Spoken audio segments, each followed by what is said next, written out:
اس نے بار بار ہم سے یہ مطالبہ کیا تھا کہ تم نے یہ کہا ہے کہ غوث پاک اور غوث پاک تو کہنا جو ہے وہ شرک ہے، تو ہم سے کہتا رہا کہ کوئی حوالہ دکھاؤ، کوئی ایک حوالہ ہو تو ہم دکھائیں نا، جب ساری تمہاری کتابیں بھری پڑی ہوں تو ہم کیا کیا تمہیں دکھائیں، خود بھی کچھ دیکھ لیا کرو، اندھے تو نہیں ہو۔ یہ کتاب اس کی تقویۃ الایمان کا میں نے حوالہ دیا تھا، اور اس کے صفحہ نمبر 31 پہ لکھتا ہے کہ یہ غوث پاک کا جو مفہوم اور معنی ہے کہ بندے کی حاجتیں پوری کرنا، فریاد کو پہنچنا، بہت کا معنی ہی ہے، کسی لغت میں دیکھ لیں جو فریاد کو پہنچنے والا ہوتا ہے۔ ان کے مولوی اسماعیل دہلوی نے حاجتیں پوری کرنا، فریاد کو پہنچنا، یہ ساری چیزیں، مشکیں ہٹانی، دستگیری کرنی، یہ ساری چیزیں اس نے شرک لکھی ہیں، یہ ساری چیزیں اس نے کیا لکھی ہیں؟ شرک لکھی ہیں۔ اب اس سے یہ واضح نہیں ہو رہا کہ غوث پاک کو غوث پاک نہیں مانتے۔ یہ مولوی اسماعیل دہلوی تو اس کا انکار کر رہا تھا، لیکن الحمدللہ ہم نے مناظرے کے اندر جس طرح باقی بہت سی چیزیں منوا لی، ہم نے مناظرے کے اندر حضور غوث الاعظم رضی اللہ تعالیٰ عنہ کا بھی نام ایسے منوا لیا۔ یہ بھی بہت بڑی فتح اور کامیابی ہے، اللہ کے فضل و کرم سے اس میں بہت بڑی کامیابی ہمیں حاصل ہوئی۔ اور اس میں آخر میں یہ ہم حوالہ پیش کرنا چاہتے ہیں کہ اگر اس کو یہ ہے اور قطب الاقطاب اس کو کہا ہے، بڑے اشد العذاب کتاب اس کی ہے، اشد العذاب، اس کے اندر یہ لکھتا ہے، مولوی کہتا ہے کہ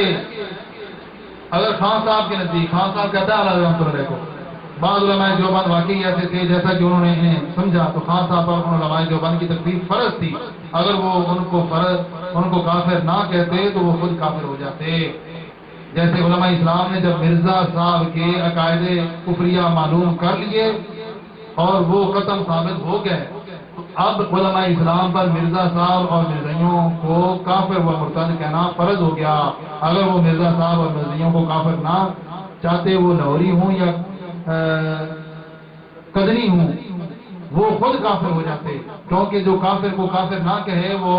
کافر ہوتا ہے۔ تیرے باپ نے خود مان لیا ہے، یہ ان کا ولی اللہ ہے۔ تذکرہ اولیاء دیوبند جو ہے اس کے اندر اس کو بہت بڑا القاب دے کر اس کو ولی اللہ شمار کیا ہے۔ یہ کہہ رہا ہے کہ اعلیٰ حضرت پر دیوبندیوں کو کافر کہنا فرض تھا،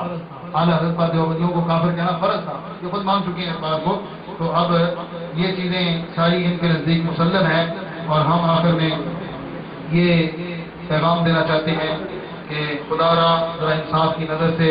اس پورے مناظرے کو آپ دیکھیں، اور یہ جو ہم نے بعد میں ان کے الزامات کا جواب دیا ہے اس کو آپ سنیں اور دیکھیں، انشاءاللہ عزیز آپ کی مکمل تشفی ہوگی۔ اللہ تبارک و تعالی ہمیں ہمیشہ محبوب پاک صلی اللہ علیہ وسلم کے ذکر خیر کرنے کی توفیق عطا فرمائے، اور ہمیشہ نبی علیہ السلام کے میلاد شریف کے اوپر ہمیں زیادہ سے زیادہ خوشی کرنے کا اللہ پاک ہمیں موقع فراہم فرمائے، اور ہمیں اس کی استطاعت اور استعداد بھی عطا فرمائے۔ ہم نے یہ اشتہارات بھی دکھائے تھے، یہ کام اصل میں سارے خود کر رہے ہیں، اور الزام ہمارے اوپر لگاتے ہیں کہ یہ بدعت ہے، یہ ناجائز ہے۔ یہ اشتہارات تو جگہ جگہ چھاپنے لگ رہے ہیں، جگہ جگہ ان کے اشتہار چھپ رہے ہیں، اور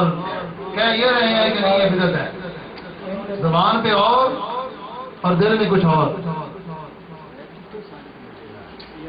ان کے قول و فعل کا جو تضاد ہے وہ دیکھیں آپ،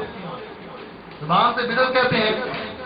اور ادھر کرتے کیا ہیں، اشتہار چھاپ کے جلوس بھی نکال رہے ہیں، میلاد بھی منا رہے ہیں۔